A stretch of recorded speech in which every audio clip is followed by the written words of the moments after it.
ঘুমের মধ্যে কত মানুষ নাই। এরে যুবক, রাতের বেলা ঘুমায় গেছে, সকাল 10টায় উঠবে, আজকে দেখে 11টা বাজে, সন্তান উঠে না। মা গিয়া দরজায় নক দিছে, বাবা ওঠ। আর কত ঘুমাবি, কিন্তু আওয়াজ নাই। মায়ের অন্তরে একটা ধাক্কা লাগছে, মনে হয় জানি কি হয়েছে, বারবার ডাকে, কোনো আওয়াজ নাই। মা দরজাটা ধাক্কা দিয়া খুলিয়া দেখে বাবা ঘুমায়, শরীরে হাত দিয়া দেখে পুরো বডি কাঠের মতো শক্ত ঠান্ডা, প্রাণ পাখি চলে গেছে। মা একটা চিৎকার মারিয়া ডাক দিয়া কয়, কে কোথায় আছো? আয়। আমার বাবা আর বেঁচে নাই, আমাকে আম্মু বলে আর কে ডাকবে, ডাকার তো কেউ নাই, তাড়াতাড়ি আসো। ও যুবক, আমার মাওলা তোমারে কুদরতের ক্ষমতা দিবে, তুমি দেখবা তোমার মা কাঁদতেছে, তুমি কিছুই বলতে পারবা না, তোমার বাবাও কাঁদবে, আর টেলিফোন করবে, ইমাম সাহেব আপনি কোথায়? বলে আমি আসি বাড়ি। তাড়াতাড়ি আসেন, আমার সন্তান দুনিয়ায় বেঁচে নাই, জানাজা না পড়ায় কোথাও যাবেন না। ও যুবক, তুমি তো লাশ হইয়া পড়ে থাকবা, আল্লাহর কুদরতি ক্ষমতায় যদি পারো দেখবা। তোমার বাবায় কান্না করে এক দলকে বলবে, তাড়াতাড়ি যা বাজারে গিয়া সাদা কাফন নিয়ে আয়। আর এক দলকে বলবে, গরম পানি কর আমার বাবারে চিরবিদায়ের গোসল দেওয়ার জন্য। আর এক দলকে বলবে, বাড়ির পেছনে বাঁশবাগানে গিয়া কবর খনন কর, আমার বাবাকে চিরবিদায় দিয়া ওখানে রাখা হবে। কেউ যাবে বাঁশ কাটার জন্য, কলা পাতা কাটার জন্য। ও বাবা, তোমার লাশটা ঘর থেকে নামাইয়া, এরপরে গোসল করাইয়া, তোমার গায়ের জামা কাপড় খুলিয়া সাদা 3টা কাফনে প্যাকেট বানাইয়া, যখন খাটিয়ার উপরে উঠাইয়া জানাজার ময়দানে নিবে, তোমার মা জানালা দিয়া তাকায় বলবে, আমার বাবারে কই নাও? বলবে, জানাজা দিয়া কবরে নিব বলে শেষবারের মতো আমার বাবার চেহারাটা এক নজর দেখাইয়া যাও। আর আমার বাবার চেহারা দেখা হবে না।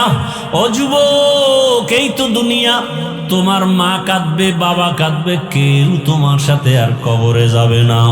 ওরে জানাজা শেষ করিয়া যখন কবরের দেশে নিয়ে বাঁশবাগানে কবরে রাখবে, চোখ 2টা বন্ধ করে চিন্তা করো, ওই অন্ধকার কবরে যখন মাটি পাড়াইয়া পাড়াইয়া সবাই দিবে, বাতি নাই, সাথী নাই, ডানে মাটি, বামে মাটি, উপরে নিচে মাটি, অন্ধকার। যখন সবাই মাটি দেওয়া শেষ হয়, সবাই চলে যাবে, মাও নাই, বাবাও নাই, আপন ভাইটাও আর নাই। এখন এই বাঁশবাগানে তুমি আমি একা, একটা মোবাইলে আর কোনো কলও আসবে না, কেউ খবর নিবে না। রহমতের নবী বলেন, ওই অন্ধকার কবরে 2জন ফেরেশতা প্রশ্ন করার জন্য আসিয়া তোমার মাথার মুষ্টি খুলিয়া প্রশ্ন করবে। 3টা প্রশ্ন করা হবে, রবের পরিচয় দাও, ধর্মের পরিচয় দাও, রাহমাতুল লিল আলামিনের পরিচয় দাও। এরে যদি নামাজ না নিয়া কবরে যাও, দাড়ি না নিয়া কবরে যাও, গুনাহগার হইয়া কবরে যাও, মা বাবার সাথে বেয়াদবি করিয়া কবরে যাও, ওই বেনামাজি একটা জবাবও দিতে পারবে না, শুধু বলবে, হা হা লা আদরি, আফসুস আফসুস, আমি কিছুই জানি না, কিছুই জানি না, আমার রবকে আমি জানি না, আমার ধর্ম কি তাও জানি না, আমার নবীকে তাও জানি না। নবী বলেন, আমার আল্লাহ তখন রাগান্বিত হয়ে কুদরতের আওয়াজ দিয়া বলবেন, কবরের ফেরেশতা, এই নাফরমান বেঈমানটাকে ধর, ওরে আর সুযোগ দেওয়া যাবে না। আমি দুনিয়াতে ওরে বড় বড় নিয়ামত দিলাম, আমার এত নিয়ামত, সূর্য, চাঁদের আলো, সূর্যের আলো, পানি, বাতাস, সব নিয়ামত খাইয়া আমার হুকুম মতো নামাজ পড়ে নাই, রোজা রাখে নাই, তেলাওয়াত করে নাই, মা বাবার সাথে আদব রক্ষা করে নাই। এখন আর দেরি না করিয়া কবরের মধ্যে জাহান্নামের আগুন জ্বালায়া দাও, 1টা না 2টা না, 99 সাপ। আল্লাহর নবী বলেন, আমার আল্লাহ রাগ করিয়া রাগান্বিত আওয়াজ দিয়া বলবে, কবরের মাটি, এই বেনামাজি নাফরমানের 2 দিক থেকে জোরে জোরে চাপ দাও, এত জোরে চাপ দিবে পাজরের হাড় চুরমার হয়ে যাবে। ও আমার যুবক বাবারা, এখনো সময় আছে। ওই মা বাবার দোয়া নিয়ে সামনে আগাও, শিক্ষকের দোয়া নিয়ে আগাও, উলামায়ে কেরামের দোয়া নিয়ে আগাও। ও যুবক, জানি না কে এই বয়সে মায়ের কাঁদাইছো, কে জানি বাবারে কাঁদাইছো। বাবা থাকলে ক্ষমা চাইয়া নিও।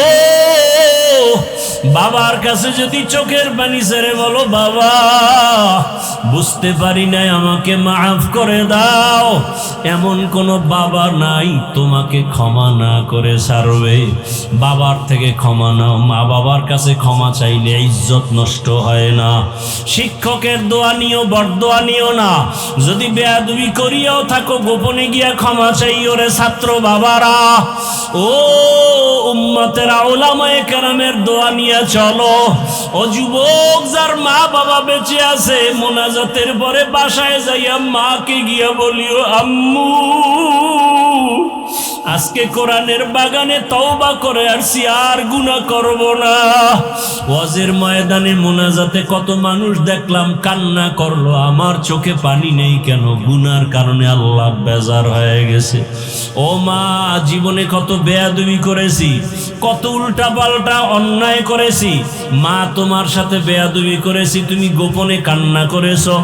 আজকে তোমার কাছে আসছি ক্ষমা চাওয়ার জন্য, তুমি আমারে মাফ করে মাথায় হাত দিয়া দোয়া করে দাও, আর কোনোদিন বেয়াদবি করব না রে আম্মু জান। ও যুবক, যদি মাকে বলতে পারো, আল্লাহর কসম দেখবা মায়ের চোখেও পানি চলে আসবে। মা ডাক দিয়া বলবে, বাবা আয়। মাথায় হাত দিয়া মা ডাকবে আর বলবে, ও আরশে আজিমের মালিক, আমার কলিজার সন্তানটাকে তুমি মাফ করে কবুল করে নাও। মা যদি তোমার মাথায় হাত দিয়া দোয়া করে দেয়, আর সে আজিমে দোয়া চলে যাবে রে বাবা। ওই মায়ের বরদোয়া নিও না, পায়ে হাত রেখে বলি, বাবার বরদোয়া নিও না, শিক্ষকের বরদোয়া নিও না, উলামায়ে কেরামের বরদোয়া নিও না রে বাবা। ওই মা বাবা যার দুনিয়ায় নাই, পারলে মাঝে মাঝে কবরের কিনারায় গিয়া দরুদ শরীফ, আলহামদু, সূরা কুল হুয়াল্লাহ পড়ে কাঁদেন আর দোয়া করেন।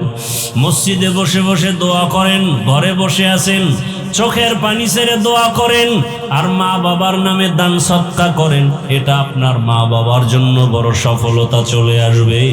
ও যুবক বাবারা, আল্লাহর কাছে তওবা করো, মনটাকে শুধু এই কথাটাই বুঝাও। তোমার মতো যুবক যদি চাকরি করে, ব্যবসা করিয়া নামাজ পড়ে, তুমি পারবা না কেন?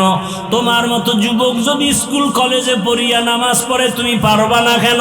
তোমার মতো যুবক যদি ব্যবসা করে, নামাজ পড়ে, তুমি পারবা না কেন? আজকে থেকে আমার মাওলার কাছে গোপনে তওবা করো, আর মনে মনে ডাকো, হে আল্লাহ, জীবনে কত নামাজ ছাড়লাম, বেপরদায় চললাম, গুনাহ করলাম, আজকে থেকে আর গুনাহ করব না, নামাজ ছাড়বো না, বেপরদায় চলবো না। ও আল্লাহ, আজকে তওবা করতেছি, মরিয়া গেল আর নামাজ ছাড়বো না। মা বাবার দোয়া নিয়া, শিক্ষকের দোয়া নিয়া, উলামায়ে কেরামের দোয়া নিয়া, নবীজির আদর্শ মেনে চলবো। তওবা করার মতো যদি কারো অন্তর তৈরি হয়, মুনাফিকি যদি না থাকে, আজকে থেকে তওবা করো।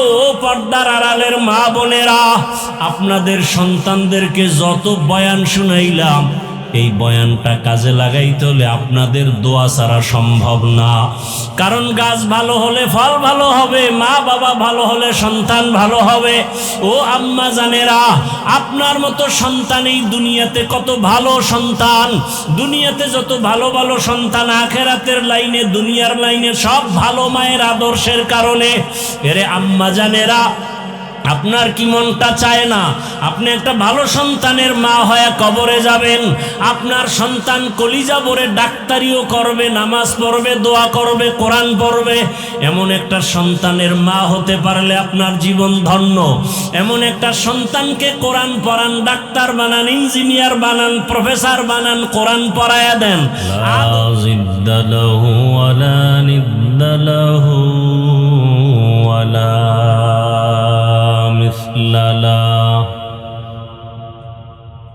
ونشهد أن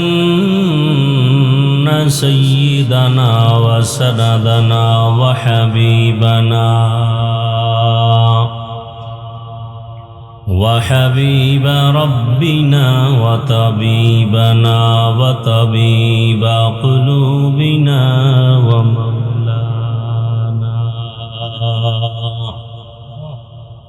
ومولانا محمدا عبده ورسوله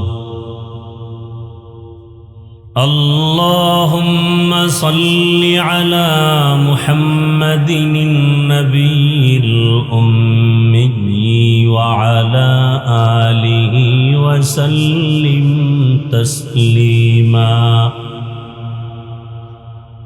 وبعد فأعوذ بالله من الشيطان الرجيم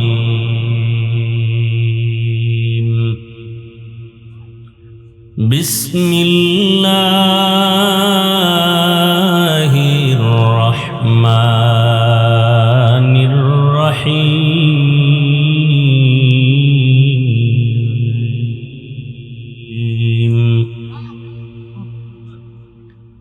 ألف لام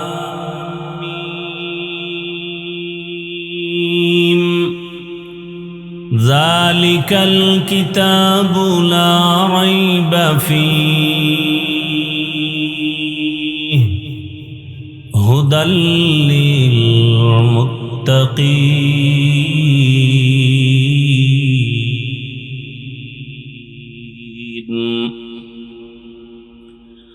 وقال النبي صلى الله عليه وآله وسلم اتق المحارم تكن أعبد الناس صدق الله مولانا العظيم وصدق رسوله النبي الأمي الكريم ونحن على ذلك من الشاهدين والشاكرين والذاكرين والحمد لله رب العالمين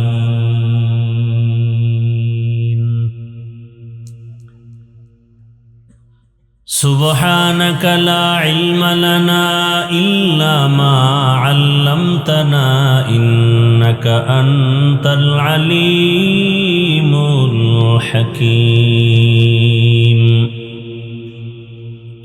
رب اشرح لي صدري ويسر لي أمري واحلل عقدة من لساني يفقه قولي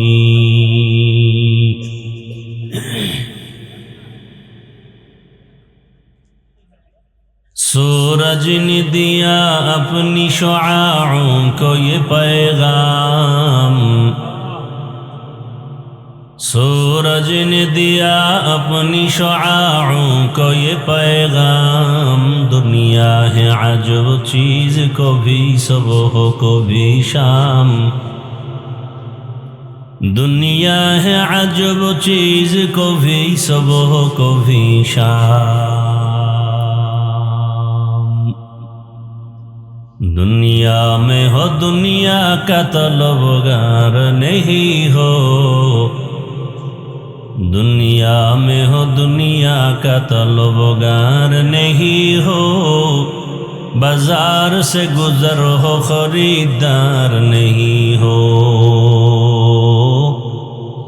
बाजार से गुजर हो खरीदार नहीं हो मकबूल है शाज़ है काबिल तो बहुत है मकबूल है शाज़ है काबिल तो बहुत है आए ना के मानिंदे तू नहीं दिल तो बहुत है आए ना के मानिंदे तू नहीं दिल तो बहुत है ला इलाहा ইল্লাল্লাহ লা ইলাহা ইল্লাল্লাহ লা ইলাহা ইল্লাল্লাহ লা ইলাহা ইল্লাল্লাহ লা ইলাহা ইল্লাল্লাহ লা ইলাহা ইল্লাল্লাহ লা ইলাহা ইল্লাল্লাহ লা ইলাহা ইল্লাল্লাহ লা ইলাহা ইল্লাল্লাহ লা ইলাহা ইল্লাল্লাহ মুহাম্মাদুর রাসূলুল্লাহ।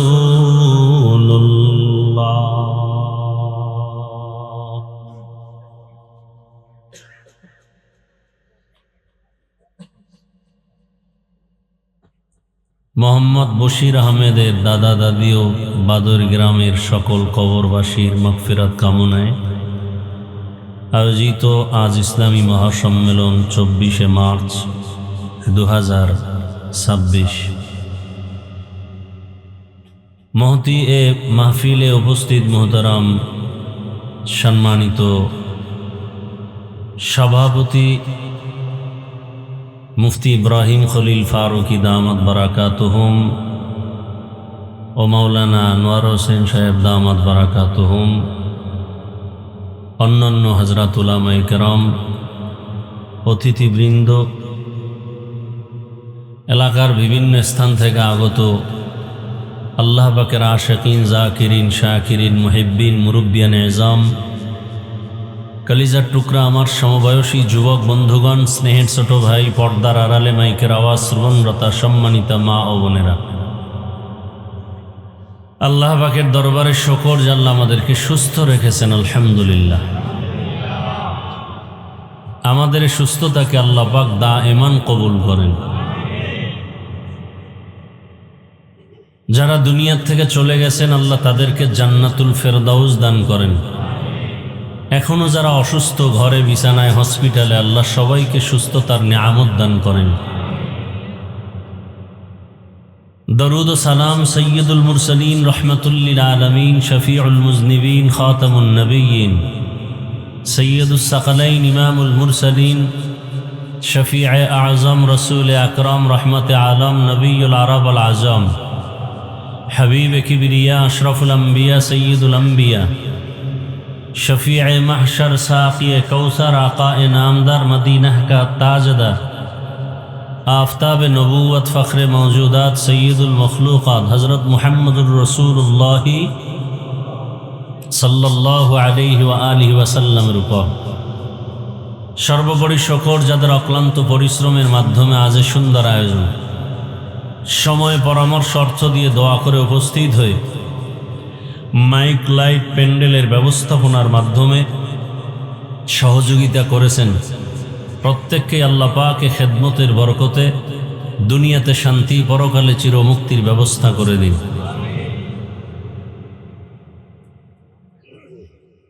আপনাদের দোয়া নেওয়ার মাকসাদেই দ্বীনের নিসবতে আমি হাজির হয়েছি। অসুস্থতার মাঝেও, দীর্ঘদিন অসুস্থ, আজ এখানে আমি হাজির হতে পেরেছি। এটা আল্লাহ পাকের বড় দয়া, বড় মেহেরবানি। এই জায়গায় বোধহয় ছিল আগের মাহফিল 28-29 মনে হয়। তো আমি অসুস্থই ছিলাম, আসতে পারিনি, সেজন্য আমি ক্ষমা প্রার্থী। আর যারা বাঙালি জাতি তো জবানে ব্রেক নেই, যারা শুধু শুধু কোনো মন্তব্য করেছেন আমার উপর বা কমিটির উপরে, তারা মনে মনে গোপনে ইস্তেগফার করে তওবা করে নিয়েন, আপনারা কবিরা গুনাহ করেছেন।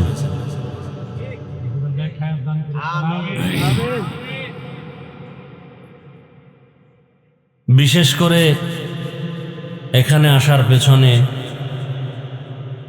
আপনাদের এলাকার সন্তান, আমার স্নেহাস্পদ জনাব মোহাম্মদ জিল্লুর রহমান নাকি বিদেশে আছে। অনেক চেষ্টা প্রচেষ্টার মাধ্যমে, যোগাযোগের মাধ্যমে প্রোগ্রাম নিয়েছেন। আর এখানে আছে আপনাদের বশির ভাই। দোয়া করি আল্লাহ পাক জনাব জিল্লুর রহমান সাহেব সহ বশির ভাই সহ সম্পৃক্ত যারা এই প্রোগ্রামের সাথে, আল্লাহ সবাইকে দ্বীনের জন্য কবুল করেন। প্রবাসে আমার ভাই বোন যারা আছে, আমার দেশের সন্তান, আমাদের সম্পদ, আল্লাহ তাদের রুজি রোজগারে বরকত বাড়ায় দেন। বর্তমান পরিস্থিতি আপনারা জানেন, আল্লাহ পাক এই মুসিবত থেকে বিশ্ববাসীকে হেফাজত করেন, আমার দেশকেও আল্লাহ হেফাজত করেন। আমি আপনাদের সামনে কোরআন সুন্নাহ ভিত্তিক কিছু আলোচনা রাখার জন্য কোরআনে হাকিমের শুরু আলহামদু সূরার পরের সূরা সূরায়ে বাকারা এর শুরুর আয়াতে কারিমা তিলাওয়াত করেছি। নবীজির হাদিস থেকে এক টুকরো হাদিস পড়েছি। ইখলাস রুহানিয়তের সমন্বয়, সহি নিয়তে, সহি তরিকায়, সহি কিছু কথা আমাকে বলার মতো, আপনাদেরকে শুনবার মতো রব্বুল আলামিন তৌফিক দান করেন। আলিফ লাম মিম, ওয়াল্লাহু আলামু বিমুরাদিহি বিযালিক, যালিকাল কিতাবু লা রাইবা ফীহ। কোরআনে কারীম এমন এক কিতাব যার মধ্যে কোনো ভুল নাই, সন্দেহের অবকাশ নাই।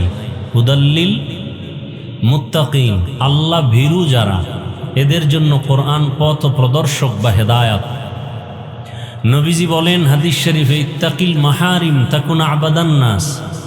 উম্মত, তোমরা আল্লাহর নিষিদ্ধ জিনিস থেকে নিজেকে বাঁচাও, তো আল্লাহ তোমাদের মর্যাদাকে বৃদ্ধি করবেন।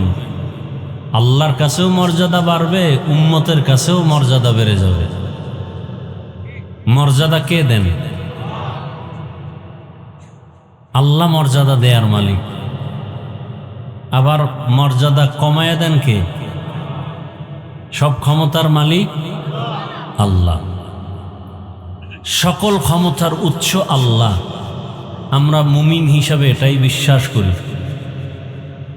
কোন মুমিন তার ঈমানের দাবিতে সকল ক্ষমতার মালিক আল্লাহ ছাড়া অন্যকে মনে করতে পারি না। কিন্তু আব্রাহাম লিঙ্কন বলেন সব ক্ষমতার মালিক জনগণ, সব ক্ষমতার উৎস জনগণ। আর আমাদের ইসলামের মুমিনের সঠিক আকীদা, সব ক্ষমতার মালিককে আল্লাহ। আমার আল্লাহ এমন ক্ষমতাময়, যার বিবরণ দিয়ে কিয়ামত পর্যন্ত শেষ করা যাবে। আমার আল্লাহ সব থেকে বড়। বলে কত বড়?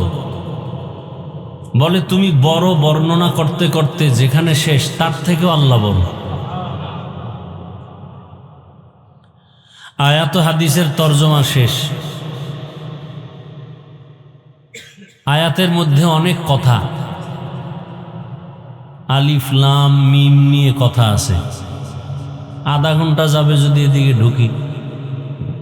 যালিকাল কিতাবু লা রাইবা ফীহ, এখানেও অনেক কথা আছে। হুদাল্লিল মুত্তাকিন, এখানেও অনেক কথা। আমি শুধু হুদাল্লিল মুত্তাকিন এই বাক্যটার উপরে কয়েকটা কথা বলবো। আলিফ লাম মিম নিয়েও কথা বলার ইচ্ছা করি না,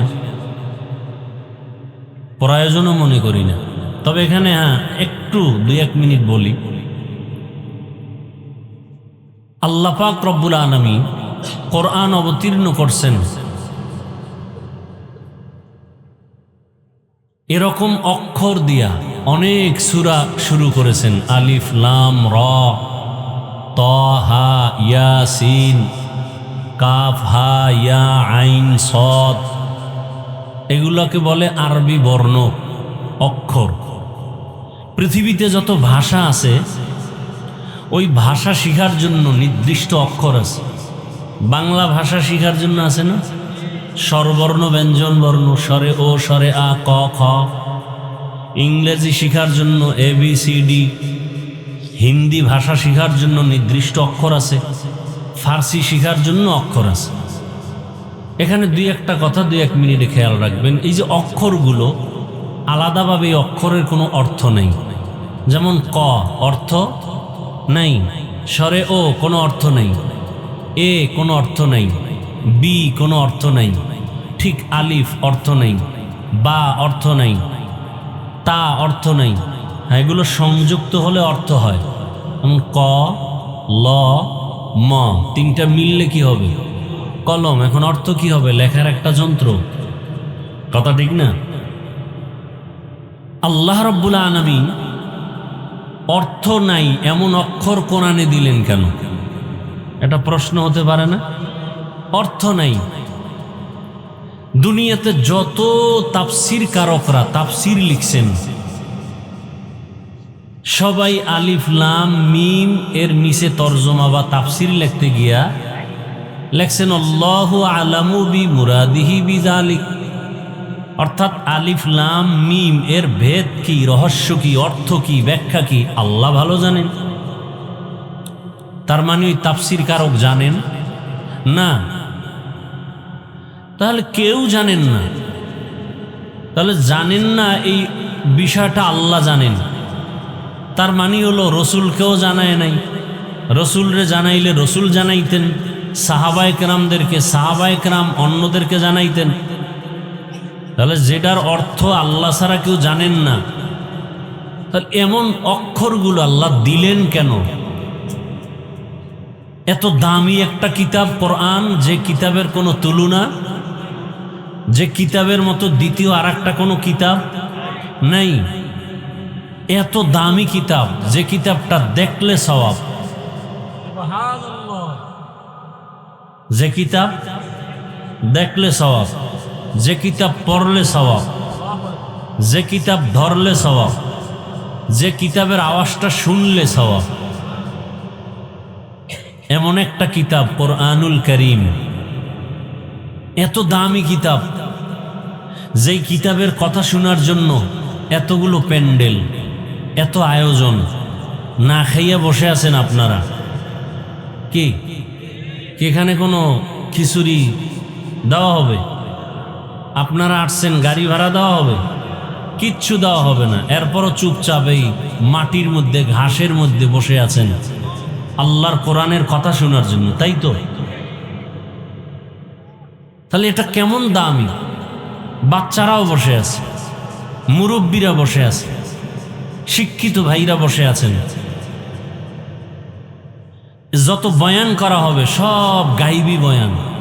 আল্লাহরে দেখছেন, জান্নাত দেখছেন, জাহান্নাম দেখছেন, বয়ান শুনতেছেন, এগুলি বয়ান হবে।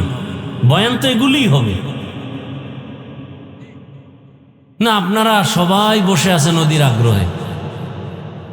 এতগুলো মানুষ তো আমার মনে হয় কোনো দুনিয়ার লাইনের এমপি বা কোনো টাকাওয়ালারাও যদি বসাইতে চায়, তাহলে এমনি বসাইতে পারবে না। কি পারবে? এই লোকগুলোকে আনতে হলে তার টাকা দিতে হবে, ফ্রি গাড়ি দিতে হবে, নাস্তা দিতে হবে, প্যাকেট কম পড়লে শেয়ারের বাড়ি খাবে। কি কথা ঠিক না? আবার এই প্যান্ডেলকে নিয়ন্ত্রণের জন্য কত র্যাব পুলিশ লাগবে। কিন্তু এখানে কোনো পুলিশ আছে? র্যাব আছে? কোনো চিল্লাচিল্লি আছে? সব চুপচাপ বসে আছে। এই মুহূর্তে কেউ টেলিফোন করলেও ধরবে না, কি কেটে দিবে। বারবার টেলিফোন আসলে কেটে দিবে। একটু চিন্তা করার বিষয়। এখানে খানা দেওয়া হবে না, টাকা দেওয়া হবে না, বরং টাকা রেখে দেওয়া হয়। আপনারা দান করেন,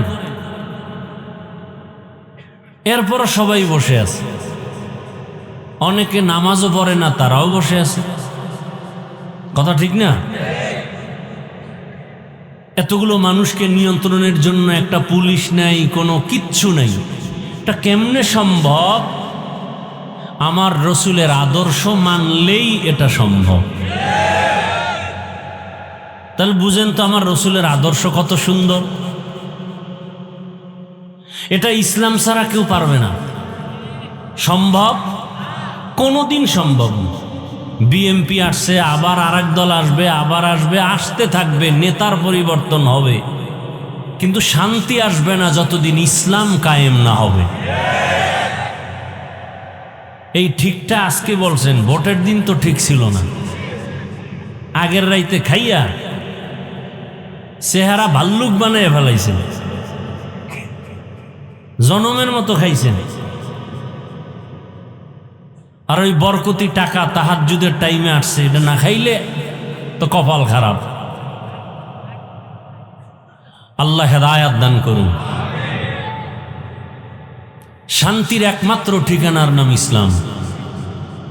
এই কথাটা সরমনের পীর সাহেবের দলের কথা, জামাতের দলের কথা না, এটা রসুলের কথা, না কোরআনের কথা।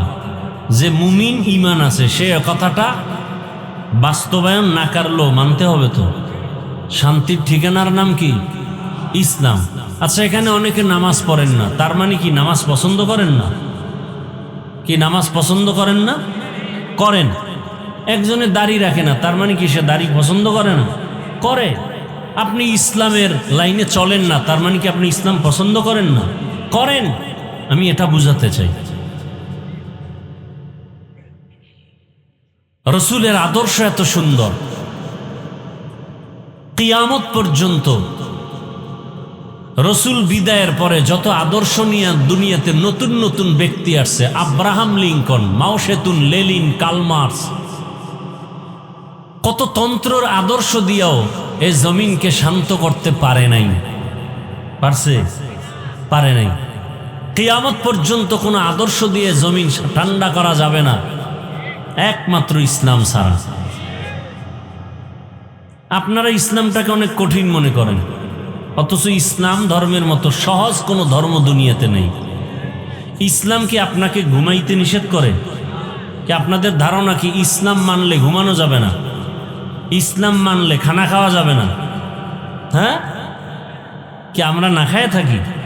আমরা যারা ইসলাম মানি আমরা ঘুমাই না? বরং রসুলের আদর্শ কি? 10টার আগে ঘুমাও। তোমার রাতের মধ্যভাগের ঘুম শরীরের মহা ঔষধ। প্রথম ভাগের ঘুমও না, শেষ ভাগের ঘুমও না, মধ্যভাগের ঘুম। সেটা 10টা থেকে এশার পর থেকে আপনার ওদিকে রাত্র 2টা। এই ঘুমটা শরীরের ঔষধ। আগের ঘুমও শরীরের ঔষধ না, পরের ঘুমও শরীরের ঔষধ না। রসুলের কথা রিসার্চ করেছে বিজ্ঞানীরা, চিকিৎসা বিজ্ঞানীরা এবার বের করলো যে মোহাম্মদ এই কথা বলল কেন। রিসার্চ করে করে কি ফলাফল দিছে।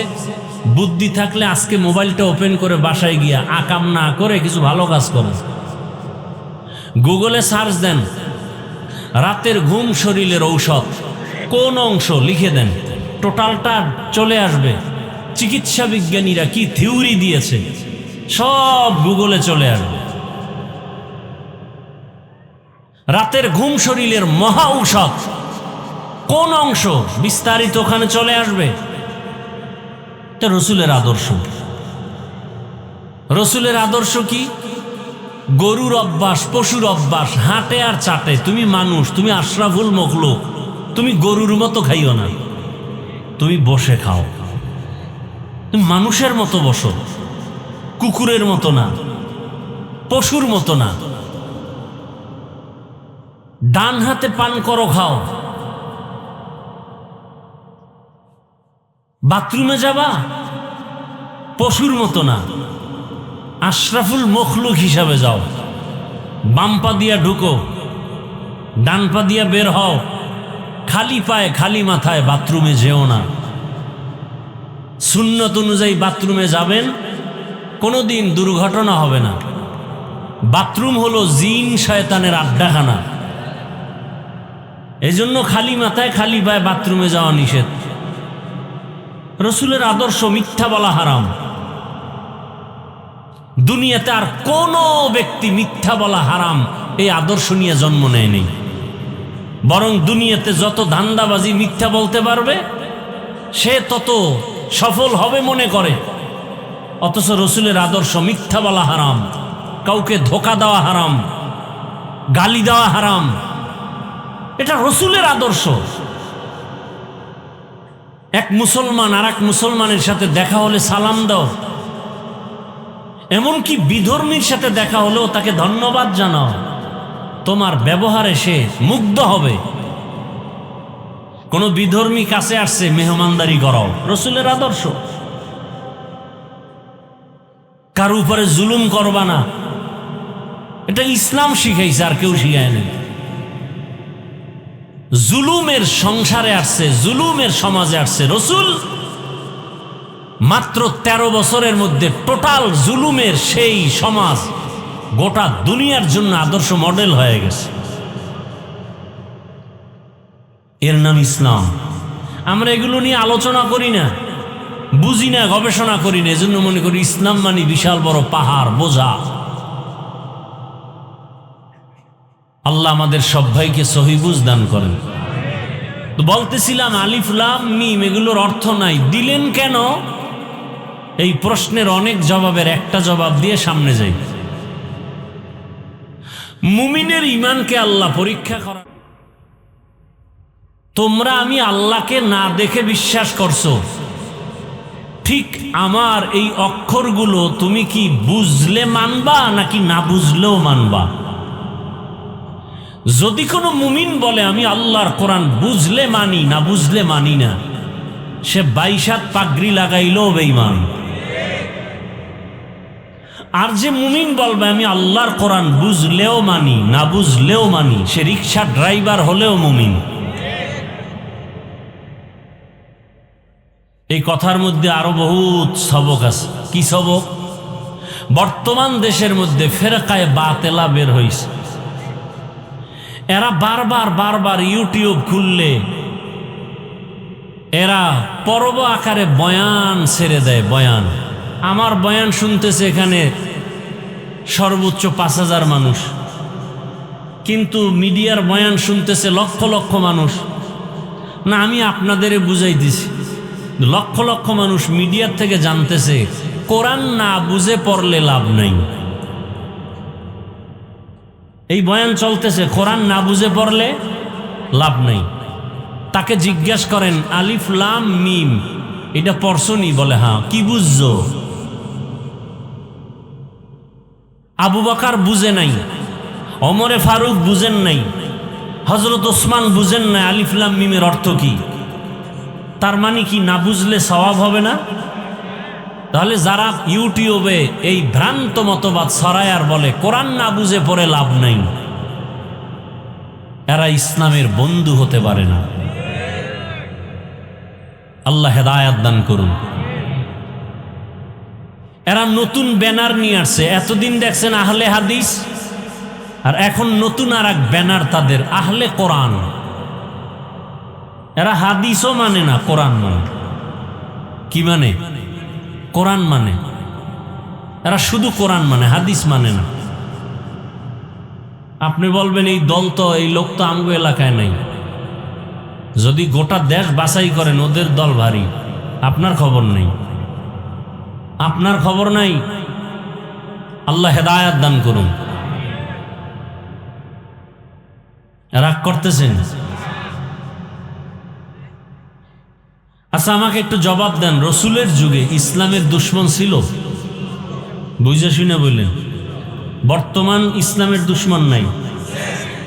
রসুলের যুগের থেকে বর্তমান দুশ্মনরা অনেক বড় না? ওই সময়ের দুশ্মনরা বড় ছিল? হ্যাঁ, ওই সময় রসুলের দুশ্মন, ইসলামের দুশ্মনের বিরুদ্ধে কি রসুল কোনো কথা বলেন নাই? তো দুশ্মনের বিরুদ্ধে কথা বলা হিংসা। হ্যাঁ, আমি যদি এগুলো বলি বলবে হাফিজ ভাই ওয়াজ না কইরা অমুক দলের ধরলো, অমুকের ধরলো, হিংসা। ভণ্ডদের বিরুদ্ধে কথা বলা এটা হিংসা না, এটা ঈমান। বাতিলের বিরুদ্ধে কথা বলা এটা রসুলের আদর্শ। আর আমরা বলবেন বাতিল তো আছে বহু, না, ওই বাতিল নিয়ে মাথা ঘামাই না। হিন্দু ইসলামের লাইনে নাই, খ্রিস্টান নাই, ইহুদি নাই, বৌদ্ধ নাই, এদের নিয়ে টেনশনও নাই। টেনশন কাদেরকে নিয়ে? যারা বোতলে ঢুকাইছে বিষ, উপরে লেবেল লাগাইছে মধু। কি অন্তরে সকল ক্ষমতার মালিক জনগণ, উপরে ব্যানার লাগাইছে ইসলাম, আছে না নাই? এদের নিয়ে আমাদের খতরনাক, আমাদের ইমানের উপরে হামলা।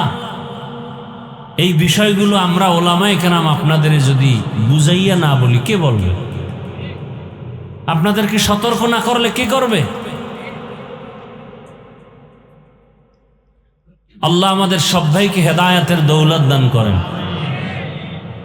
মুমিনের ঈমান পরীক্ষার জন্য এই অক্ষর দিলেন আলিফ লাম মিম। এরকম আরো কয়েকটা জবাব আছে, ওদিকে আর ঢুকলাম না। যালিকাল কিতাবু লা রাইবা ফীহি হুদাল লিল মুত্তাকিন। যালিকাল কিতাব, এটা এমন একটা কিতাব যার মধ্যে কোনো ভুল আছে? একটা ভুল বের করে দেন তো কেউ, এখন আমি যদি দিতে পারেন তাহলে আল্লাহর ডাক বন্ধ, নামাজ বন্ধ, দাড়ি কেটে ফেলবো, প্যান্ট শার্ট লাগাই রাস্তায় নেমে যাও, পারবেন? পারছে কেউ? কিয়ামত পর্যন্ত পারবে? আল্লাহ তো চ্যালেঞ্জ নিজেই দিয়ে দিছেন। আল্লাহর কোরআনের একটা আয়াতের মতো আজও পর্যন্ত কেউ আয়াত বানাতে পারে নাই। এটা কেমন কিতাব? দেখেন, আমার জামার কাপড়টা অনেক দামি, কিন্তু টেইলারে গেলে, দর্জির দোকানে যে কাপড় কাটার পরে কিছু বাকি থাকে, এটা কামে লাগে না। একজনে গিয়ে কয়, ভাই আমার ওই কাপড় দিয়ে একটা গিলাপ বানায় দেন কোরআনের। দিয়ে বানায় দিছে গিলাপ, নর্মাল কাপড়। এখন এটার দাম এটার থেকেও বেড়ে গেছে। এখন ওটা কেউ পাও লাগাবে? সবাই চুমা খায়। চেয়ারটার কত দাম? কাঠ দিয়ে বানাইছে, কিন্তু কোরআনের সাথে যে কাঠটা রেহাল, খুব কম দাম, নর্মাল, কিন্তু দাম এটার থেকে কি বেশি।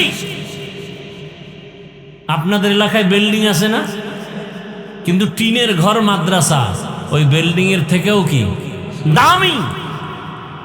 কিসের কারণে? কোরআনের বরকত। ওই কোরআন বুকে লাগান, সিনায় ঢুকান, সিনা দামি হয়ে যাবে। ওই কোরআন ঘরে রাখেন, ফজরের পরে তেলাওয়াত করেন, ফেরেশতারা আপনার বাড়ি পাহারা দিবে। অনেকে ভয় পায়, কোরআন ধরবো, বুঝি না, পারি না। আরে মেয়া, বলার সময় নাই যে কোরআন ধইরা কত দামি হয়ে গেছে, শুধু ধরছে। জমিনের মধ্যে দামি বড় বাদশাহ সুলতান মাহমুদ গজনভী রহমতুল্লাহ আলাইহি জগৎ বিখ্যাত রাষ্ট্র পরিচালনা করেন। আবার অন্যদিকে একজন বড় ইমাম, একজন বড় বুজুর্গ আল্লাহওয়ালা। দেখছেন নি কারবার? রাষ্ট্রও চালায়, রাষ্ট্রের ইমাম, মসজিদের ইমাম। এইটা হলো ইসলামের ইমাম। কি? আর আমগো দেশে রাষ্ট্র যারা চালায়, এই ইমাম সাহেবরা মসজিদের ইমামতি করার সুযোগ আছে? পারবে? আরে মে বাদ দেন, আমগো দেশে কিছু ইমামে রব্বানি আছে। ইমামে রব্বানি, মাহবুবে সুবহানি আছে না নাই? অলিকুল শিরোমণি, মুজাদ্দিদে জামান, আন্তর্জাতিক বেঈমান আছে না নাই? ও আলহামদু সূরাও পারে না, সে মুজাদ্দিদে জামান। কিয়ামতের আলামত, কিয়ামতের আলামত। অযোগ্য যোগ্যতার চেয়ার দখল করবে, এটা কিয়ামতের আলামত।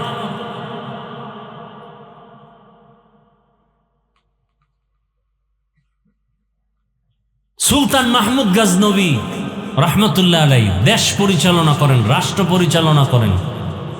অন্যদিকে একজন মসজিদের ইমাম, বুজুর্গ, ইন্তেকাল হয়ে গেল।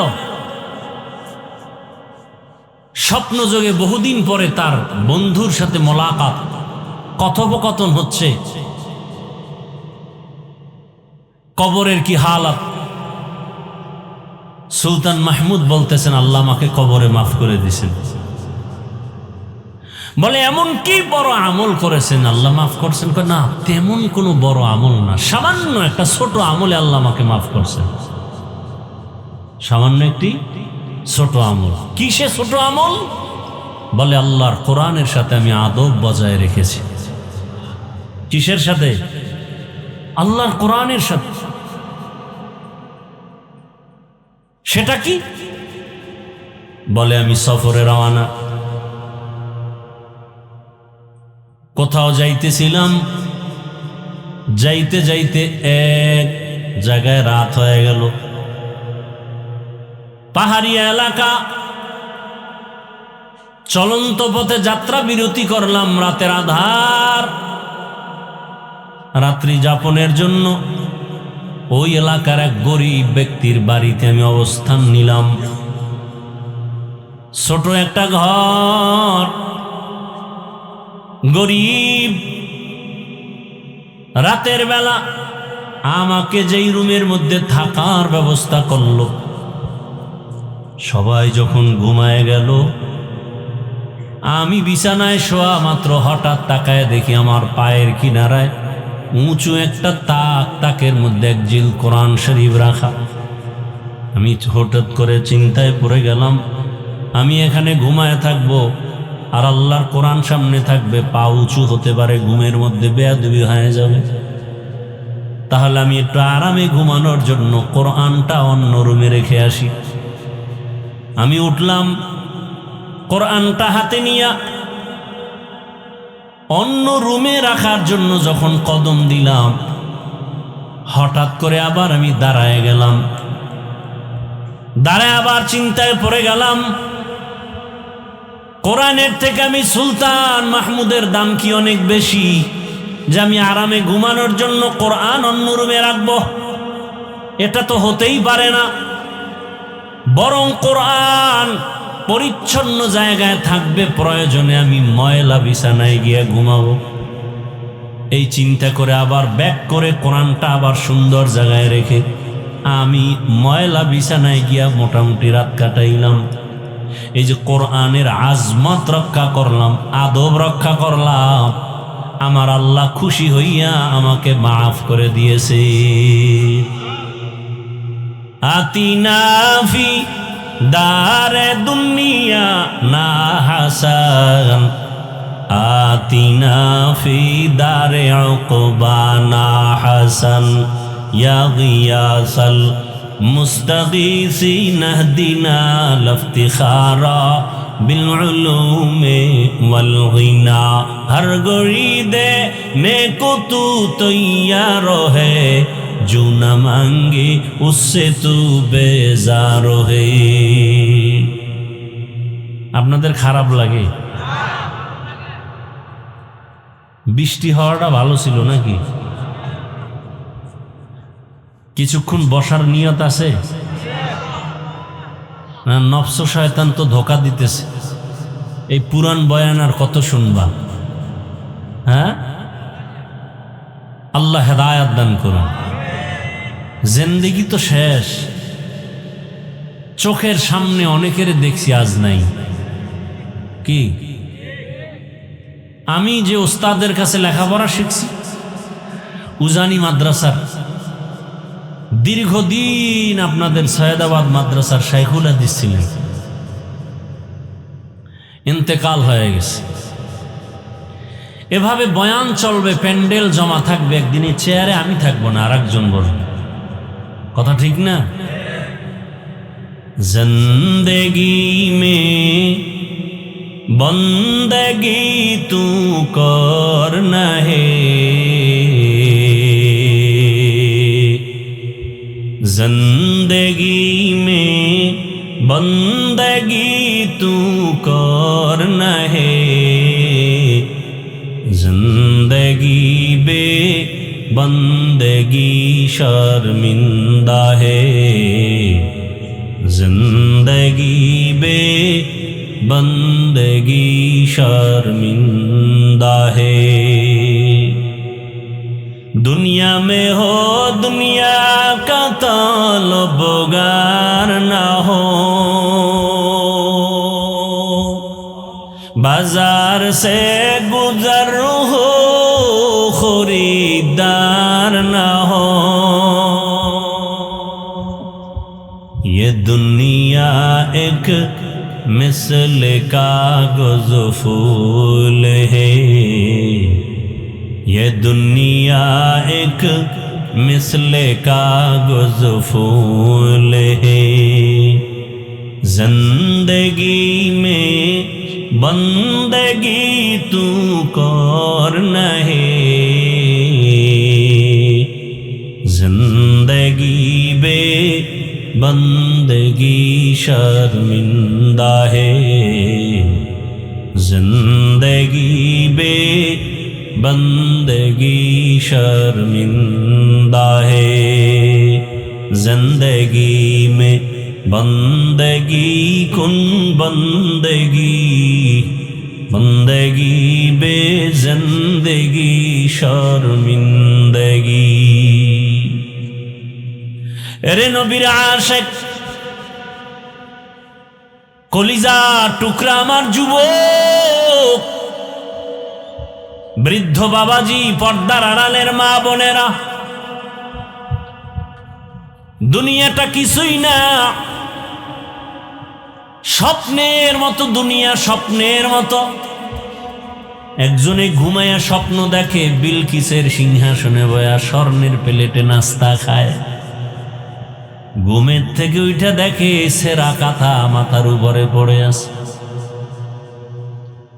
দুনিয়াতে স্বপ্ন দেখি অট্টালিকা বাড়ি গাড়ি আমার, আমার আমার আমার সব আমার। ডানে আমার ভক্ত, বামে আমার ভক্ত, সামনে আমার ভক্ত, সবাই আমাকে স্যার স্যার বলে, হুজুর হুজুর বলে। এই দেখতে না দেখতে যেদিন আমার চোখ বন্ধ হয়ে যাবে, সেদিন বুঝবো কে আমার আপন আর কে আমার পর। কে আমার আপন? যেই ছেলে মেয়ে পরিবারের জন্য দিন নাই রাত নাই, ঘুম নাই খানা নাই, মানুষের সাথে তর্ক ঝগড়া করে করে কামাই রুজি করে যৌবনটাকে বিসর্জন দিয়েছেন। আজকে যদি মরণের খবর হয়, আপনার স্ত্রী বলবে তাড়াতাড়ি লাশটা ঘর থেকে বাইরে নামায় দাও। রাতের বেলা লাশ ঘরে রাখলে আমাদের ঘুম হবে না, ভয় লাগে। আপনার আমার গায়ের গেঞ্জিটা বেলেট দিয়া কেটে কেটে রেখে দিবে। এইরকম যুবকও চিন্তা করো, কয়দিন আর দুনিয়ায় বাঁচবা। এই যে আমার বশির ভাই সৌদি আরবে আবায় থাকে, কয়েকদিন আগেই তো ওখানে একটা দুর্ঘটনা ঘটে গেল, বহুল আলোচিত। ওমরা করিয়া মা বাবা 3 সন্তান, না জানি 4 সন্তান, 4 জন, একটা মেয়ে বেঁচে আছে আর সব শেষ। এ দেখেন না আপনারা?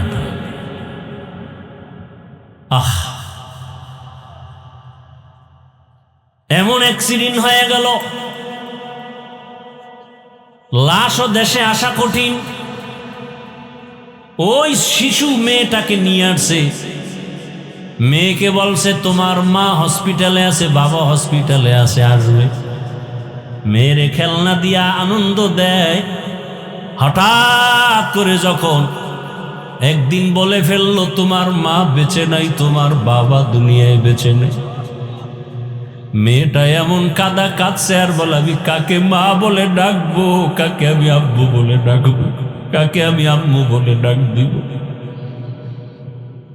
এরে আল্লাহর বান্দারা, এ রমজান চলে গেল, ঈদের আনন্দ। আমার ভাই আনন্দ করার জন্য ঢাকা থেকে বাড়ি চলে আসছে, কিন্তু যার মা নাই, যার বাবাও নাই, এ বাড়ি যাবে কোথায় যাবে? মনে কোনো যত আনন্দ করে ছেলে মেয়ে সব আছে, কিন্তু একটা সময় চোখ বন্ধ করে কাঁদে আর আফসুস করে, আমার মাথার ছায়া নাই, আমার মাও নাই, আমার বাবাও নাই। যার মা নাই তার দোয়ার দরজা একটা বন্ধ, যার বাবা নাই তার দোয়ার দরওয়াজা দোনোটা বন্ধ। আরে বাবা যদি অসুস্থ বিছানায় থাকে তারপরও ছেলের বুকটা অনেক বড় থাকে। আমার একটা ঢাল আছে, ঢাল, কিন্তু বাবা যখন না থাকে ছেলে মেয়েরে দিয়া যতই আনন্দ করে এক সময় একা একা বসে বসে কান্না করে। কত মানুষ মা বলিয়া ডাক দেয়, বাবা বলে ডাক দেয়, ঈদের আনন্দ করে, কিন্তু আমার কপাল খারাপ, আমি মা বলে ডাক দিতে পারি না। যুবক ছেলে ঈদের নামাজ যে যাবে ঈদগায়, সবাই রওয়ানা, ঈদের নামাজ পড়ে সবাই আনন্দ করে, বাড়ি বাড়ি যায়, নাস্তা খায়। একটা যুবক কবরের কিনারায় দাঁড়ায় দাঁড়ায় কাঁদে। ডাক দিয়া বলা হলো, যুবক তুমি আজকে আনন্দ বাদ দিয়া কেন কাঁদো? বলে, ভাই গত ঈদগাহে গত বছর ঈদের সময় আমার মা আমার মাথায় হাত দিয়া দোয়া করেছে, বাবা আমার পাশে দাঁড়ায় ঈদগাহে নামাজ আদায় করেছে। আজকে যখন আমি জামা কাপড় নিয়ে রেডি হইয়া যায় নামাজ হাতে নিয়ে ঈদগাহে যাব, হঠাৎ আমি তাকায় দেখি মায়ের বিছানাটা খালি, আমার মা নাই, কবরে চলে গেছে। যায় নামাজে দাঁড়ায় আমার দুঃখ, আমার পাশে বাবাই ছিল, আজ বাবাও নাই, আমি কাকে বাবা বলে ডাকবো? এরে যুবক আমার বাবারা, এখানে অনেক আল্লাহর গোলাম আছো, মা বাবা হারা, আবার অনেকে এখনো আছে, কপাল ভালো, মাও আছে বাবাও আছে। ওরে যার মা নাই সে বুঝে মা কেমন সম্পদ, যার বাবা নাই সে বুঝে বাবা কেমন সম্পদ। রাত্র যতই হোক না কেন 4টা বাজলো মা টেলিফোন না করে ঘুমায় না। বাবা কখন খাইছো, কখন ঘুমাইবা, শরীরের হালাত কেমন? যার মা নাই বাবা নাই তার টেলিফোন করিয়াও খোঁজ নেওয়ার মতো কোনো মানুষ নেই। এরে আল্লাহর বান্দা, স্ত্রী টেলিফোন করে, এই বাজার লাগবে, এই কাপড় লাগবে, মার্কেট লাগবে, এই শপিং করে দাও, কিন্তু মা বলবে বাবা খাইছুনি, শরীরের কি হালাত, কখন ঘুমাইছো, তাড়াতাড়ি ঘুমাও, খানা খাও। এই দুনিয়াতে এই খবর নেওয়ার স্ত্রীও নাই, দুনিয়াতে আর দ্বিতীয় কেউ নাই। এরে আমার যুবক বাবারা, কয়দিন আর যৌবনের বাহাদুরি করবা?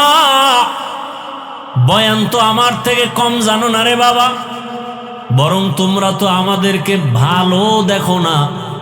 আমরা তো আখেরাত নিয়ে আসি, আমরা তো দুনিয়া বুঝি না। আমরা দুনিয়াও শেষ, আমগো আখেরাতও শেষ।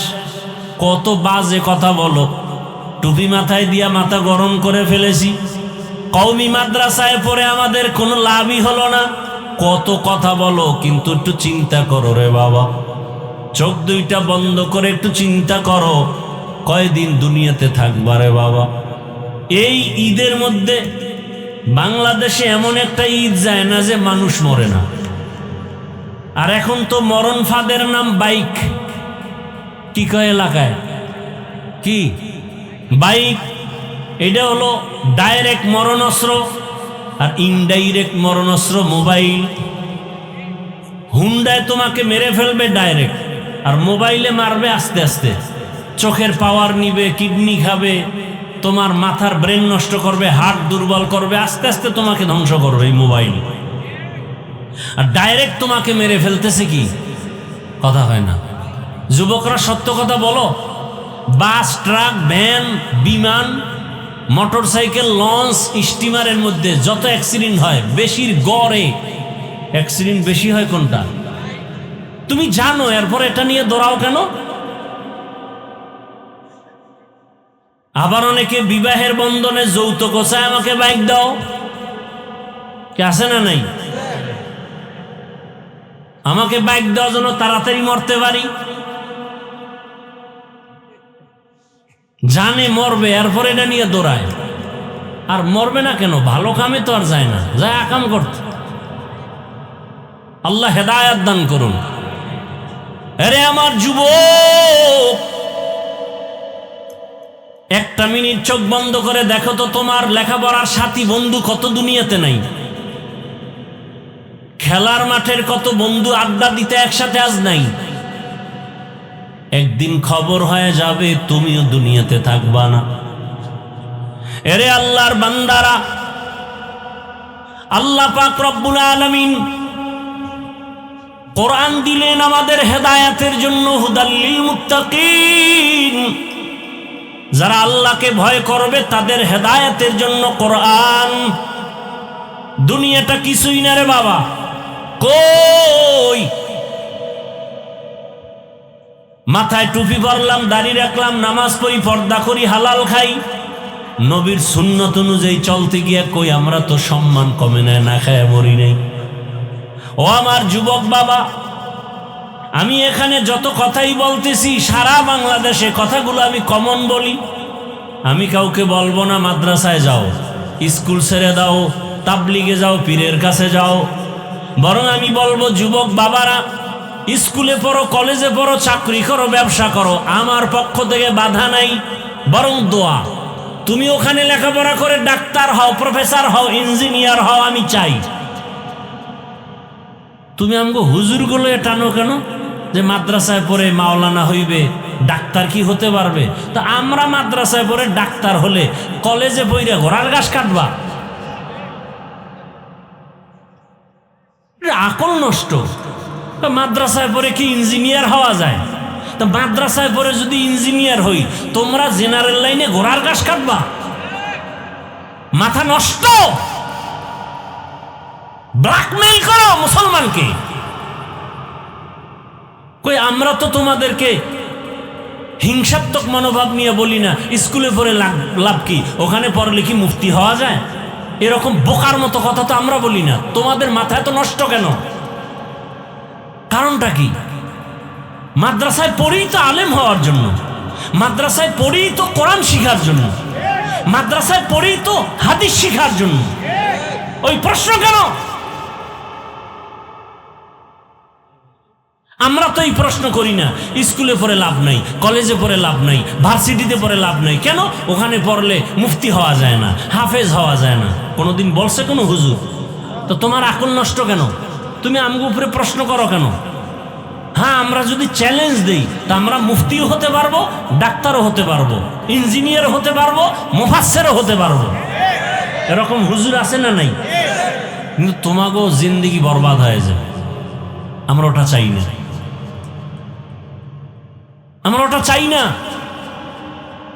বিল্ডিং তৈরি করবা তোমরা মেধা দিয়া, ইঞ্জিনিয়ারিং করে, আর ওখানে আমরা ছাত্রদের কোরআন শিখাবো। খালাস, আমারও কাজ আমরা করবো, তোমারও কাজ তোমরা করো। সমন্বয় হয়ে সমাজ চলবে। ধাক্কাধাক্কি কেন?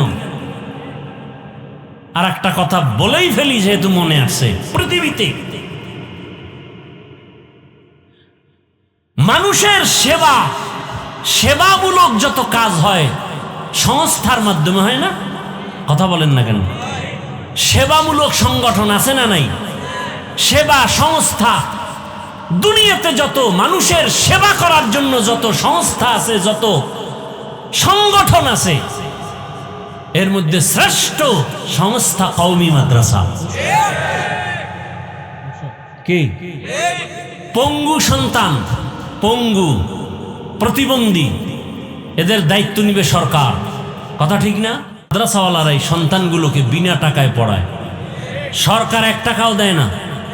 যা দেন আপনারা জনগণরা দেন। কথা ঠিক না? আমাদের দেশের টাকাওয়ালা যারা আছে, আল্লাহ দান করছেন, এরা দান সৎকা করে, এই টাকায় গরিবরা চলে মাদ্রাসা। তাহলে এই মাদ্রাসায় পড়ার কারণে এদের ঘর হয়, বাড়ি হয়, অসুস্থ ছাত্র চিকিৎসার, ফ্রি চিকিৎসার ব্যবস্থা করা হয়, পোশাক নাই পোশাক দেয়া হয়, মশারি নাই মশারি দেয়া হয়, বাড়ি নাই বাড়ি দেয়া হয়। আমি বানায় বলতেছি। তাহলে এটা এরপরে কত এতিম অসহায় ছাত্ররা ফ্রি খায়। আসেন আমাদের মাদ্রাসাগুলোতে দেখেন, শীতের সময় কম্বল ফ্রি দেওয়া হয়। তাহলে বাংলাদেশের সেবা সংস্থা যত আছে, শ্রেষ্ঠ হলো কওমি মাদ্রাসা। মানুষের সেবা করে। স্কুলে যারা পড়ায়, কলেজে পড়ায়, তাদের বেতন যা তো আছেই। এরপরে আলাদা যদি আপনার সন্তানটাকে কোচিং করায়, সেজন্য আলাদা টাকা নেয় না? আর মাদ্রাসায় একজন হুজুরের বেতন 5,000, 6,000, 7,000, 2 মাস 4 মাস বাকি। ছাত্ররা দেয় কত? 500, ছাত্ররা দেয় 600। আমি বানায় বলতেছি, এর পিছনে 24 ঘন্টা আমার ওস্তাদরা, শিক্ষকরা, আলেমরা মেহনত করে। ভোর রাত্রে আজানের 1 ঘন্টা আগে ছাত্রদের উঠায়, কোরআন তেলাওয়াত শিখায়, এরপরে অজু শিখায়, কালেমা শিখায়। বাবারে সালাম দিও, দেখলে মাকে সালাম দিবা, মা বাবার সাথে খারাপ আচরণ করবা না, ঘরে ঢুকবা ডান পা দিয়া, মা বাবার খেদমত করবা। এগুলো আদর্শ মানুষ বানায়। 1 টাকা আপনারা দেন আলাদা, তাহলে এই খেদমত করতেছে কওমি আল্লাহরা। আর যদি বলেন এদেরকে দান সদকা করা যাবে না, তো আপনার মতো ইসলামের দুশ্মন আর কেউ নেই। আল্লাহ হেদায়াত দান করুন। যুবক বাবারা, আমি যেটা বলি, সারা বাংলাদেশে তুমি স্কুল কলেজে পড়ে দোয়া করি, দোয়া আমি দিল থেকে বলছি, তুমি ডাক্তার হও, ইঞ্জিনিয়ার হও, প্রফেসর হও, তবে একটা দাবি, বেয়াদব হবা না। কি হবা না? বেয়াদব হবা না। যদি বেয়াদব হও তাহলে পরিণাম ফল কি হবে বলে? তাসনিমা নাসরিনের যা হয়েছে তোমারটাও তাই হবে। তাসনিমা নাসরিন MBBS ডাক্তার, কপাল ভালো না খারাপ? কত খারাপ! মরণটাও হবে জানি, কিন্তু লাশটায় তার জন্মভূমিতে আসার কোনো রাস্তা নেই। কেমন চান কপাল! MBBS doctor Tasnima Nasrin. শুধু বেয়াদবি আমার আল্লাহর কোরআনের সাথে, আলেম ওলামাদের সাথে। এজন্য বলি বাবা, তুমি ডাক্তার হও, বেয়াদব হয় না। ইঞ্জিনিয়ার হও, বেয়াদব হয় না। প্রফেসর হও, OC হও, DC হও, MP হও, মন্ত্রী হও। এটা আমার বয়ান, আমার দিলের বয়ান। তবে কি হইও না। এখন অনেক যুবক বাবারা, শিক্ষিত বাবারা বলতে পারো, হাফিজ ভাই ডাক্তার, প্রফেসর, ইঞ্জিনিয়ার হব, বেয়াদব হব না। কথার ব্যাখ্যা কি? ভালো করে শুনো। বেয়াদব হওয়ার ব্যাখ্যা 3টা। 3 জায়গায় বেয়াদবি করা যাবে না। যদি 3 জায়গায় বেয়াদবি না করো, আল্লাহর কসম, তুমি ডাক্তার হলেও জগৎ বিখ্যাত সম্মানের স্থান তোমাকে আল্লাহ দিবেন। যেমন ডাক্তার জাকির নায়েকের নাম জানেন কেউ? সে কত বড় মুফতি, হ্যাঁ? অথচ সারা দুনিয়ার মানুষের কাছে তার সুনাম আছে না নাই? সম্মান আছে না নাই? একজন ডাক্তার মানুষ, তার এত সম্মান, টাকার গরম, ক্ষমতার গরম না রে বাবা। একমাত্র আদব, একমাত্র তার সুন্দর আচরণ, আদর্শ। তুমি আর দিকে আবার তাসনিমা নাসরিন, আমগো দেশের গর্ব, জীবনভর বোরকার বিরোধিতা করলো, আর বোরকা পরিয়েই পালায়া গেল। কথা ঠিক নেই? তাসনিমা নাসরিনও ডাক্তার, জাকির নায়েকও ডাক্তার। এরে আমার যুবক বাবারা, কবি নজরুলের গুণগান গাও, কিন্তু জানোনি কবি নজরুল যদি তোমার মতো সারা রাত মোবাইলে গুনাহ করত, জীবনে সুনাম হইতো না। লেখা রাখো, বলে গেলাম, কষ্টের মধ্যেও বলে গেলাম, লেখা রাখো এই কথাগুলো। 3 জায়গায় বেয়াদবি করলে আল্লাহর কসম, তুমি ডাক্তার হলেও জুতার বাড়ি খাবা, ইঞ্জিনিয়ার হলেও জুতা তোমার কপালে। আর যদি আদোওয়ালা হও, তাহলে দুনিয়াতে চোখ দিয়ে যদি সম্মান দেখতে না পারো, মরার পরে দেখবা পুরা ঢাকার শহরে জানা যায় মানুষ আর মানুষ। বুঝছেন? বুঝছেন কার কথা কইছি? কার কথা? এই যুবকরা, ওসমান হাদির কথা ভুলে গেছো? হ্যাঁ, ও কি টাকার পাওয়ারওয়ালা? বরং রাস্তা দিয়ে হাঁটে আর মানুষ আইসা টাকার বান্ডিল দেয়। যুবকরা দেখা থাকলে সাক্ষী দাও, বানায় বলতেছি। তোরে দেয় কেউ? তোর কপাল কত খারাপ! তুই মায়ের টাকা চুরি করো MB ভরার জন্য, বাবার পকেট মারো MB ভরার জন্য, সারা রাত আকাম করবি। কি ঠিক নি? তুই কত বড় বেয়াদব! তোর বাবাই জানে তুই ভালো ছেলে, অথচ তুই চোর। বাবার টাকা চুরি করো, মায়ের টাকা চুরি করো। তোর মতো অসৎ আর কে? তুই ঘরের জন্য অভিশাপ, তুই তোর মা বাবার জন্য অভিশাপ। আল্লাহ হেদায়াত দান করুন। আরে আমার যুবক, ওই সন্তান জীবনে কোনোদিন টাকা চায় নাই, লাইভে আইসাও চায় নাই। মরার পরে অ্যাকাউন্ট চেক করা হলো, ওসমান হাদির কোটি কোটি টাকা অ্যাকাউন্টে চলে আসছে। এর নাম ভালোবাসা। এটা টাকায় হয় না, এটা আদবে হয়। 5 ওয়াক্ত নামাজ পড়তো। ও যুবক, বেয়াদবি আমিও মাপ চাই। তোমার মতো যুবক জেনারেল লাইনে 5 ওয়াক্ত নামাজই নাই, স্কুলে পড়ে নামাজ পড়ে নাই, তুমি পারো না কেন?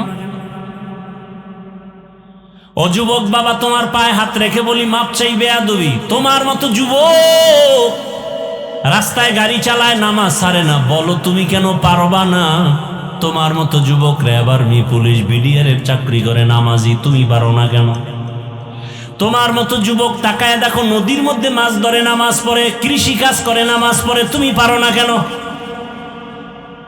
কিসের অভাব? তুমি কি মনে করছো মরবা না? আরে তোমার সামনে কত যুবকের লাশ। আরে কাল না পরশু কুমিল্লায় দেখছেন নি কারবার? হ্যাঁ, ধাক্কা লাইগা জায়গায় শেষ। ভিডিওতে একজনে দেখাইলো ঈদের জামা কাপড় পইরা রইছে, বাড়ি পর্যন্ত জামা কাপড় নিতে পারে না। কি ভাই দেখো না যুবক বাবারা? কেউ যদি একটু বলতে, হাফিজ ভাই নিচে এসে 2টা পাও যদি ধরতা, আমি আর নামাজ ছাড়তাম না। একজন দাঁড়ায় যদি বলতে, আমি লাফ দিয়ে নিচে আইতাম, আই আমার রুমাল দিয়া তোর পাও মশায় দিতাম। আর কেমনে বুঝাইলে সোজা হবি বল?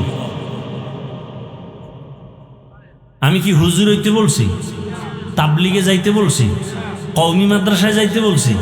স্কুল সাইডা দিতে বলছি? ডাক্তার ইঞ্জিনিয়ার হইতে নিষেধ করছি? আর কেমনে বুঝাইতাম বলো?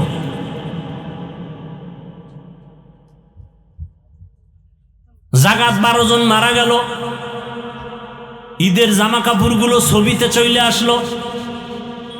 কই মা, কই বাবা, কই বাড়ি, কই ঈদ? কোথায় তার আনন্দ? কেউ ঈদের দিন হাসছে, আবার কেউ চোখের পানি ছেড়ে কান্না করছে। তোমার ঘরেও তো একদিন কান্নার আওয়াজ আসবে রে যুবক। কয়দিন আর বাহাদুরি করবারে বাবা? বালিশে মাথা লাগায় যখন বাতি নিবায় ঘুমাও, মনটাকে প্রশ্ন করিও, ঘুমের মধ্যে যদি আজরাইল আসে? ঘুমের মধ্যে কেউ মরে না, তুমি মরবা না। কি মরলে গানের তার কানে ঢুকাও লজ্জা লাগে না? বিছানায় শুয়ে শুয়ে গান শুনো, আজরাইল আইসা যদি দেখে তোর কানে গানের তার লাগানো, কেমন ফিডাটা শুরু হবে? আদোবালা বানায় যান, আপনার জীবনটা ধন্য হয়ে যাবে। আর কোনোদিন বখাটে সন্তানদের সাথে চলতে দিবেন না, আর গুনাহের পথে চলতে দিয়েন না, নিজেও গুনাহমুক্ত হন। যদি আপনি ভালো আদর্শ রেখে যান, সন্তান এক সময় মনে করবে আর দোয়া করবে, আমার আব্বু আম্মু কত ভালো ছিল, আমার আব্বু আম্মু কখনো তর্ক করে নাই, গালাগালি করে নাই, মোবাইলে সময় নষ্ট করে নাই, এগুলো মনে করবে আর দোয়া করবে। আর যদি মা বাবা আপনার এমন অবস্থা হয়, 2 জনে ঝগড়া করেন, সন্তান দেখে এক সময় ধিক্কার দিবে আর বলবে আমার আব্বু আম্মু ঝগড়া করতো, গালাগালি করতো, মোবাইল নিয়ে পড়ে থাকতো, এক সময় অভিশাপ দিবে আর বলবে মা বাবার কারণে আমি ভালো হতে পারি নাই। পর্দার আড়ালের মা বোনদের বলি, ও মা, ও বোনেরা, আপনাদের মতো কত মা বোন এই এলাকায় এখনো আছে, পর্দা করে, নামাজ পড়ে, স্বামীর মাল হেফাজত করে। আপনারা কেন পারবেন না? এখনো সময় আছে, আপনারাও তওবা করেন, আর নামাজ ছাড়বেন না, বেপর্দায় চলবেন না, স্বামীর মাল নষ্ট করবেন না, সন্তানটাকে আদর্শওয়ালা বানাবেন। যুবক বাবারাও তওবা করো, বৃদ্ধ বাবাজিরাও তওবা করেন। আপনার মতো কত বুড়ারা মসজিদে গিয়া নামাজ পড়ে, আপনি কেন পারবেন না? তওবা করার মতো যদি নিয়ত হয়, মুনাফিকি না থাকে, খাঁটি তওবার নিয়ত যাদের আছে, 2টো হাত আল্লাহকে দেখাইয়া দেন।